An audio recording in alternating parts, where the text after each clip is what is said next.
I suddenly noticed a red laser dot appeared on my girlfriend's head. I looked up at the opposite building. A sniper was hidden there. You have 3 seconds to back away, or a .30 caliber round will travel 3,000 feet per second and paint the wall with their brain. 3. Ethan, I need you to talk to me. 2. So you're just walking away?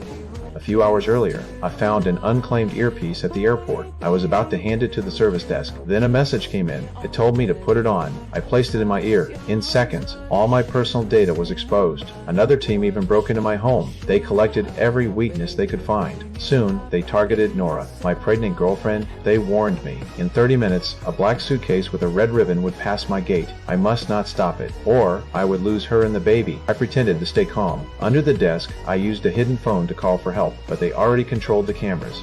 Hang up now. I was forced to hang up and lock the phone in a drawer. The voice in my ear stayed calm, telling me to obey, but static in the line made me realize he was in the hall. I kept talking and listened for background sounds. Soon, I noticed a man in a black hat. I grabbed the walkie-talkie. I called a guard. Then I wrote a hidden note on the boarding pass and passed it to him. He was my friend. He understood at once and checked the message under blue light. But when I looked back, the man in the black hat was gone. In the corridor, my friend was bumped. He didn't mind, but I recognized the stranger, the one secretly watching me. I wanted to stop him, but it was too late. My friend collapsed on the ground. The stranger glared at me. He picked up the boarding pass and showed me he knew everything. I forced myself to stay calm, but soon he came to me again. He warned me if I tried anything else, my girlfriend would fall down. Then he said a man in a red cap would pass my gate. I must not stop him. I sat back at my post. The suitcase with the red ribbon slid into the machine.